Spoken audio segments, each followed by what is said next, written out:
Hi guys, and welcome to my review of the 2019 Italian Grand Prix round 14 of the FIA Formula World Championship. Um, and it was the favourites, all the favourites that came out to win this Grand Prix. Ferrari and Leclerc ended up being the winners of that Grand Prix. But certain events during the weekend, not just remind us of the dangers, but sort of some of the acts were just ridiculous. Um, but we'll go through. I'll go through that in a minute. So obviously, after what happened in Belgium, everyone in the paddock, all the fans, everyone was just wanting a positive weekend after that horrible weekend in Belgium. Um, and what sort of gave us a reminder of not just how dangerous the sport is, but also how safe the sport has become. Happened in GP3, Peroni had a what looked like to be a horrendous crash. Took off on the curb at Parabolica, and if it was any higher, he would have gone over the barriers at the end on the exit of the turn. Luckily, he landed on top of the barriers, which with the impact structure at the top of the car, meaning it will not crush down, as well as the halo. People just saying it was just the halo. No, it's also the crash impact structure at the top of him meant that he wasn't as injured as probably the crash would make out it to believe.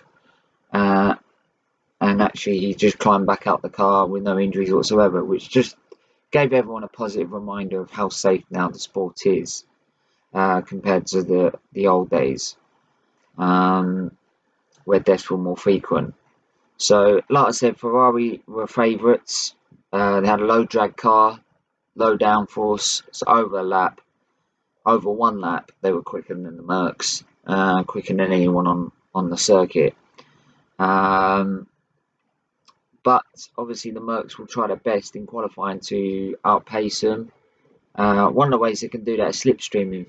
Those who don't know about slipstreaming is where what they'll try as a tactic, and they've done this numerous times at Monza, is where they set one driver in front of another, and the driver will be so many seconds in front, 2 or 3 seconds in front, and that's enough of a distance. They say about 3 seconds from when it's the turbulent air, which is the air blown from the car, starts affecting all the downforce on the car behind. So they're set about 3 seconds apart, and what they'll do is they'll slip, and that sort of wall of air that the car in front um, uh, sort of punches through, because it's punching through the air as it goes along, and it leaves a wake. So it just leaves like a period of like a wake. So as it's going through the car, it will go over the top, and it will gradually come and set it back itself. So obviously you'd have the car in that wake. So the car that's in that wake has got nothing to push against it. So it will then go faster and faster down the straight, and that's slipstreaming. So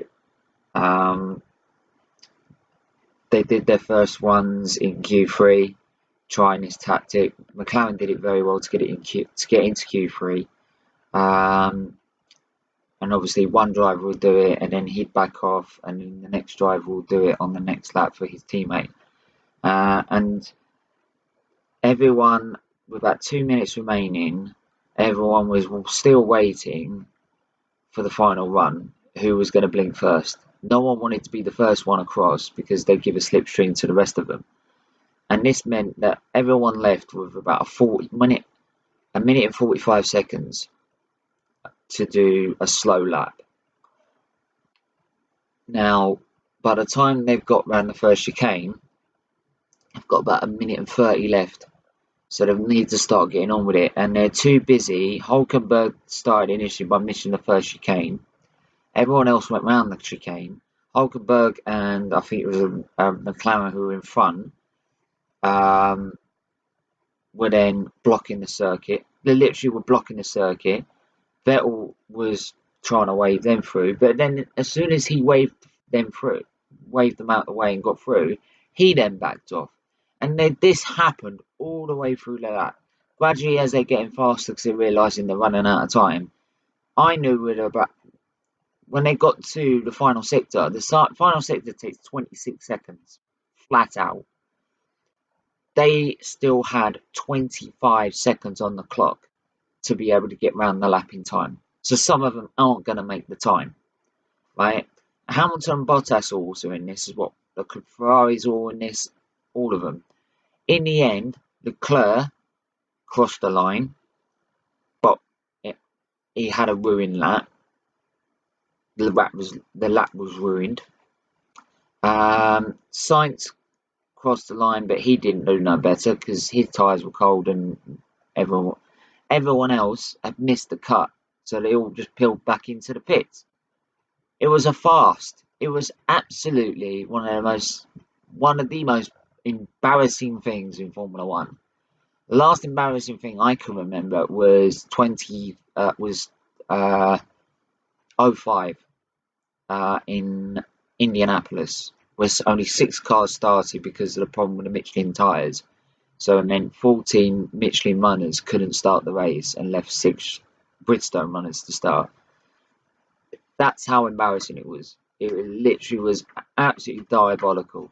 And sport, what was supposed to be an exciting end to qualifying. But the big loser was Vettel because he ended up fourth when he should have looked out the front row with Leclerc. It should have been a fight between the two Ferraris. So it left Leclerc first, Hamilton second, Bottas third, Vettel fourth. Albon was further down than he should be. The two Renaults benefited much because they were up there in 5th and 6th. So, yeah. Race start. Leclerc just held the lead. 2 Renaults got through safely. Verstappen misjudged how slow everyone has to go through that first chicane with the amount of traffic that piles up. And he misjudged Perez how slow he was going and took his front wing off. Inexperience. Like, as much as he's talented, if he's that talented and he's the best driver on the planet, right, and best driver and better than Hamilton on the grid, like, though he's supposed to be, he was trying to play the long game, apparently, into turn 1, he clearly wasn't playing it long enough because if you're the best driver on the grid, you shouldn't be doing that sort of thing. End of story. And it ruined his race from there on in. From that point on, you heard nothing out of Verstappen, apart from when he was ahead of Albon, but then Albon overtook him. So, yeah. So, and then Hulkenberg got past Vettel at the Roger chicane, which didn't help Vettel's cause anymore because he needed to be in there with the Mercedes, mixing it up and giving support to Leclerc, rather than it being left to Leclerc to fend off the 2 Mercedes. Because we saw what happened last year with Vettel spinning out. It left Raikkonen all exposed to the 2 Mercedes, who then pressurised him into a strategy they didn't want to do, which meant they had no tyres left, which then left Hamilton to take the lead from him. But yes, Albon on lap 3 made a really daring move into the Roger chicane on Sainz. Had a little correction on the exit, so it meant Sainz got alongside him again. It all went round the outside of the first Lesmo, side by side. Now, I'm sorry, as much as the racing line goes to the exit, it goes to the exit on every bloody corner for the racing line. But if you're side by side with someone, and I'm going to explain this with another incident later on, right? If you're side by side, the guy on the inside of the racing line has to give a car width of space. You have to give a car width of space. And how they not find that Sainz forcing Albon off the circuit is not leaving a car width of space and not deserving of a penalty, I don't know. And I'm also going to come back on that about another issue later on in the Grand Prix. Um, so yeah, Ricardo passed his teammate down into turn one and turn five on lap at the beginning of lap five, and then a lap later, all chaos broke loose. Everyone sort of forgot about the fucking rule book and about the fucking dangers of Formula One and being safe as you possibly can. Right, and let's do the most stupidest thing on the planet. And here it goes. Vettel spins off at the beginning of the Ascari chicane, hitting the curb. Right now, he's in the middle of Ascari. He's not in the middle of Ascari. He's on the gravel at Ascari on the inside. Now, if you're if you're respecting the rules, that meant with the rest of the field going through, you just have to wait until the rest of the field gone through until you can rejoin the track safely. In the position he was in, the curb was there, the car was here. That's the only way it could happen. He tries to rejoin the track straight away, which left Stroll with absolutely fucking nowhere to go. A car behind him had to take avoiding action on the inside, right? And it took Stroll's front wing off as well as Vettel's. It damaged both of their front wings. Stroll went spinning off on into the inside of the X of the last corner of Ascari, right? And whilst then he's bloody moaning at the fact Vettel's done it, he's gone and done the same thing, same thing to fucking Kvyat. And Kvyat's had to then go across the fucking gravel and nearly into the barriers to avoid Stroll. Does anyone check the fucking rule book before they go out and race? Or have they got this idea now that the FIA are technically being run by the fucking fans, right? And they don't want to piss the fans off, so they'll let them fucking do what they want. Right, and I'm going to come back and I'm going to explain why I feel that is the way they are in a minute. So obviously with Vettel spinning off in the new front wing and his race again at the Italian Grand Prix over, Mercedes were then left to pressure the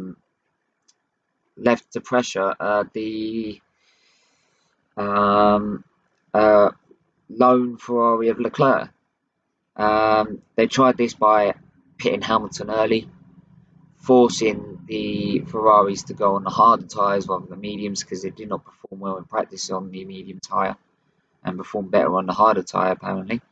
So it meant Hamilton had the advantage on tyres, which then obviously led him to be pressurising Leclerc for pretty much nearly the rest of the race.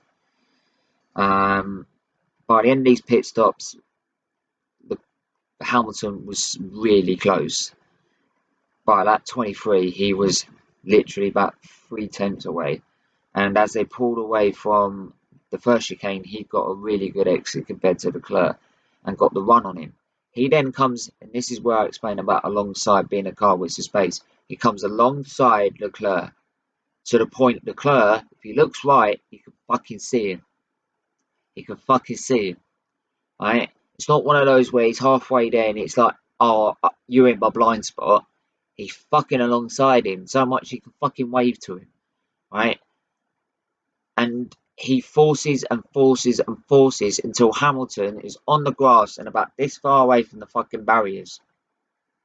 Now, I'm sorry, the grass is not part of the circuit, so that's not a car with a space, right? And his explanation, Leclerc, is what? What car with a space? Right, did you not see the car beside you? Right? Clearly you did, because otherwise you wouldn't be defending so hard. If you are alongside a car trying to overtake someone, the car on the inside needs to give you a car width of space. Leclerc didn't have to do that. He didn't have to do it in the first place. He was alongside him like that. They were both on the same type of, pretty much the same speed due to the power of the Ferrari engine. So Leclerc should have taken the chicane easily. They all pretty much were braking at the same point, so Leclerc would have just covered it anyway. But instead, Hamilton has to go off. And how the fuck the Ferrari only get a black and white flag is beyond me. Right? My mum's always had suspicions that Ferrari get away with fucking murder. Right? I didn't used to believe it because I was a Ferrari fan. I used to be a Schumacher fan. But I can see a point on this one. Right? Because any other bastard, any other person would have got a 5-second penalty. And yet he doesn't. Right? Vettel comes back onto the circuit and doesn't give Hamilton a car which is space when he's trying to overtake him, and he gets a 5-second penalty. Yet Leclerc doesn't. You know why? Because the FIA was scared the Italian fans would be pissed off. Right? It's the same as they don't book Verstappen because they've got potentially 5 million tickets being sold, right, for Zandvoort next year, and they don't want to piss off the fans to spoil it, right? And it's the same here. They just didn't. They are after Canada. They have been so reluctant to penalise people, right, that they have forgotten the rule book. I'm sorry, if anyone doesn't like the rules, watch something else. The rules are the rules. End of story. Right? If you want them to change it, voice your opinion to the FIA, right? Join a forum, whatever, right? And ask them to fucking change it for next season. Right? Otherwise, don't watch it. So, yeah. And that wasn't the only incident of the Grand Prix that I found dangerous. Lap 28, VSC, McLaren released Sainz with a loose wheel. And Sainz was out, and McLaren ended up getting a fine after the Grand Prix. I think it was around about £4,500, which is not a lot, to be honest. Lap 3rd, I think they should get a much more harsher fine for doing something like that, because it is dangerous. Because if that wheel comes off and hits someone in the paddock, which has happened before. So, lap 30, Kvyat out with a power unit failure. It looked to me like just a genuine engine failure, but could be just something. It could be just anything in the power unit, because it's more than just the engine these days. Lap 36, Hamilton's.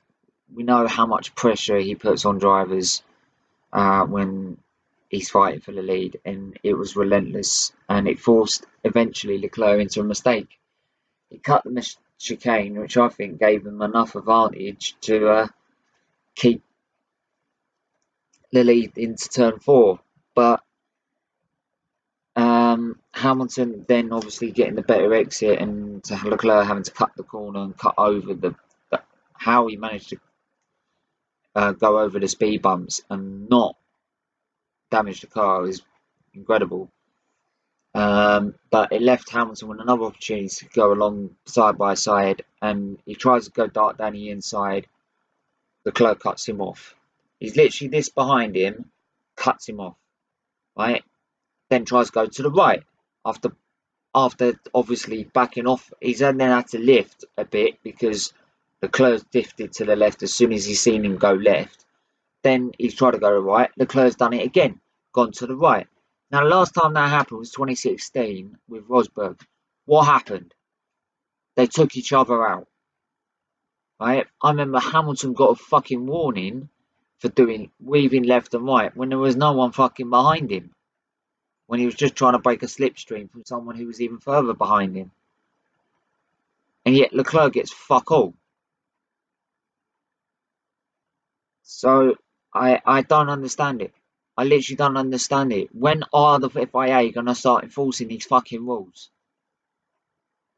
Otherwise, take your rule book, throw it on the fucking fire. Simple as that. Obviously, with the relentless pressure and the amount of opportunities he tried, and obviously the Ferrari was just too quick down a straight, by lap 42 his tyres were going. they were literally about to be dead, which obviously led to his lockup into turn one, which gave second place to Bottas. And I feel, to be honest, even if he didn't lock up into turn one and he kept second place, I think Hamilton would have probably moved aside and given it to Bottas to get Bottas to have a go at Leclerc. I think that team order would have come through. So, yeah. But though Bottas tried to do his best to get past, it was the same scenario. The Ferrari was just too quick down the straight. Hamilton, with a 30-second gap behind him, ended up pitting to get the fastest lap point.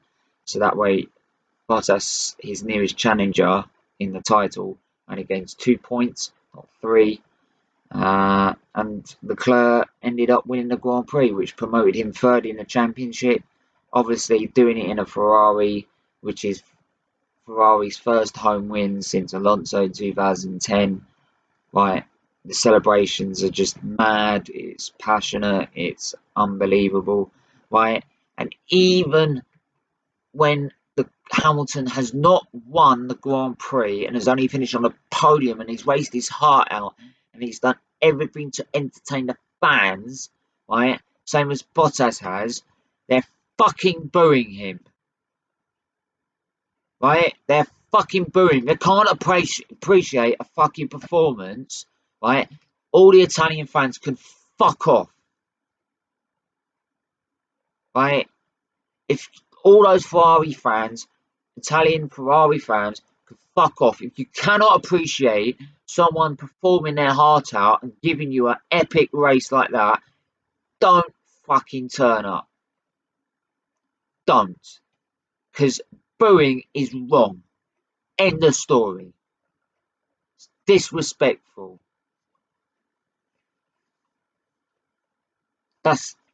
I get fed up every time when I see the Italian Grand Prix.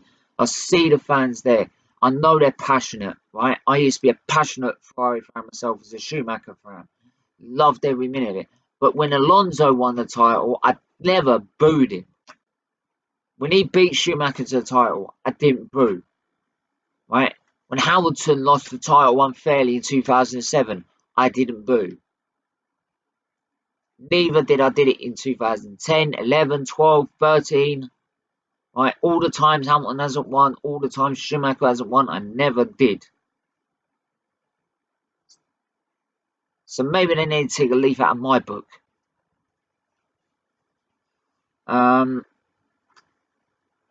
But yeah, Leclerc wins the Grand Prix. The only thing I suggest is that, and actually Hamilton had done it this morning in the papers, is that he's questioned some of the things that happened during the Grand Prix, such as side by side getting forced off the road, weaving left and right, not giving him a chance to go alongside, and nearly taking his front wing off. I think Leclerc, you're a very good talent, right? You're very, very good personality, right? I love you as I love you as a driver. As a driver, I like you very much, right? He's a very good driver, but I'm sorry, right?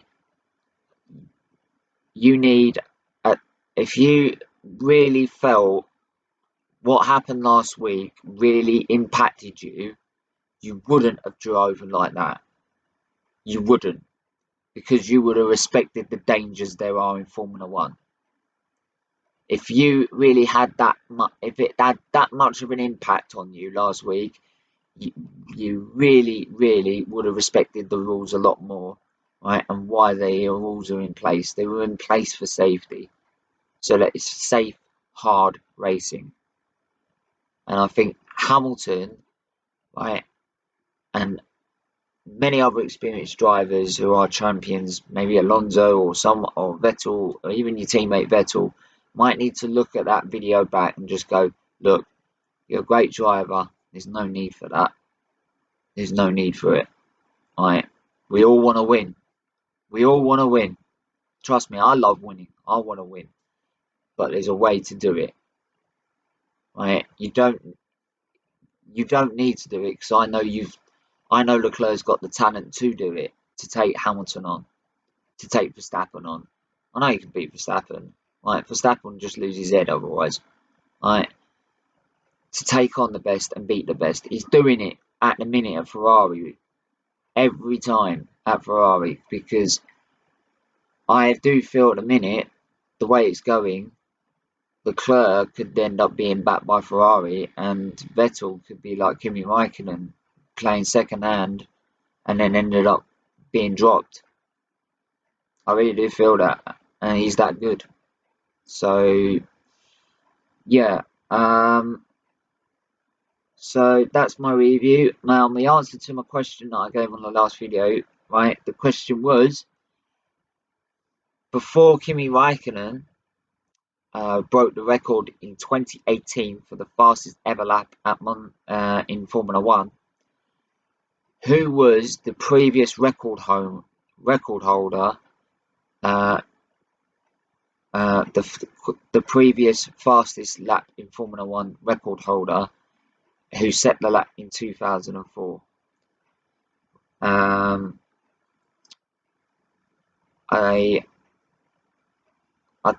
Yeah, so I think there were three options I gave, which were Michael Schumacher, Juan Pablo Montoya, or Kimi Raikkonen. So, and plus, if you got the question right, I think asked which team was he driving for. So the answer is Juan Pablo Montoya. He was driving a BMW Williams in the BMW Williams F1 team. Because of their car being able to generate 19,000 revs per minute, they were able to be fastest down the straights to be able to get the fastest ever lap. They actually broke the record also in 2002 with the same driver, but they redid it in 2004. So that's my answer to my question. This is my main review. I'm sorry it might have taken 28 minutes to go through, but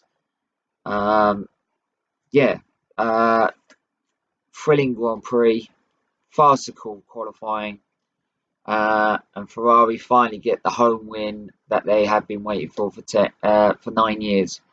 Well done, Leclerc, but watch your driving. Read the rule book. Leave a like. Leave a like, comment, subscribe, and I'll talk to you soon. Goodbye.